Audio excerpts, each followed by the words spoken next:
Howdy out there, folks. This is Darius Dale here to present our macro minute for Thursday, March 10th, 2022. Starting with markets this morning, we have stocks down, commodities up, crypto down, dollar up, global bond yields down. Big movers, we have WTI crude oil resuming its uptrend, up 4%. Bitcoin or Ethereum down 4%, Bitcoin down 6%, getting harshly rejected from the upper boundary of our probable range for the third time in a month. So be aware of that. On the macro front, yesterday's JOLTS data out of the U.S. economy saw a tiny bit of the upward pressure on wages come out of the labor market via declines in total job openings and the private sector quits rate. Unfortunately for the Fed, the ratio of total job openings to total unemployed workers is still tracking at 1.7, which is around 40% higher than the pre-COVID peak of 1.2.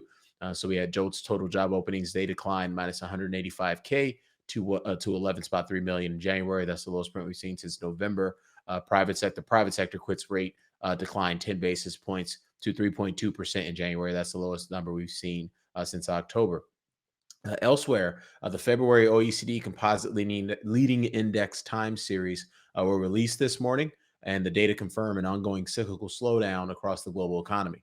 It is not likely we have seen the bottom in risk assets until the full brunt of the slowdown is priced in, or until the Fed reaction function transitions back to prioritizing growth, whichever comes first. Just kind of rattling off the big major countries. You had the USA that ticked down 100 in February, and these are February prints. That's the lowest number we've seen since January of last year. China ticked down to 99.2. That's the lowest print we've seen since July of 2020. Japan ticked down to 100.5. That's the lowest print we've seen since last March. Eurozone ticked down to 100.7. That's the lowest print we've seen since May. And then lastly, the world ticked down to 100.1.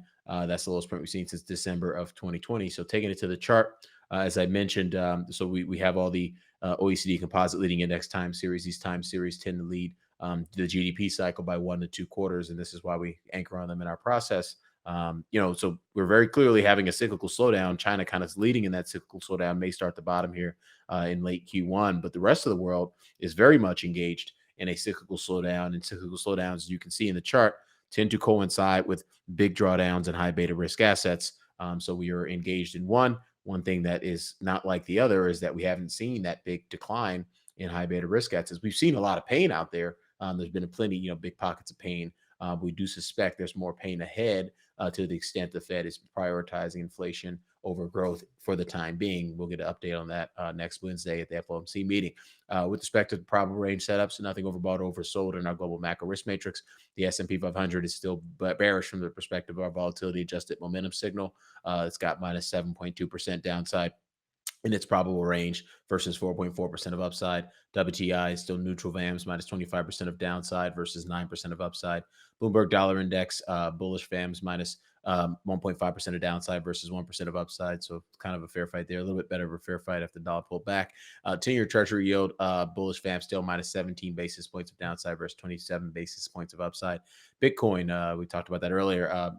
Bearish VAM still minus 19% of downside versus 10% of upside. Ethereum, bearish VAM still minus 19% of downside and 13% of upside. And then lastly, gold, neutral VAMs minus 7% of downside versus 1% of upside in its probable range. That thing has been a rocket in recent months or recent weeks. So with that, Darius Dale presenting our macro minute for Thursday, March 10th, 2022. Appreciate y'all. Have a good day out there.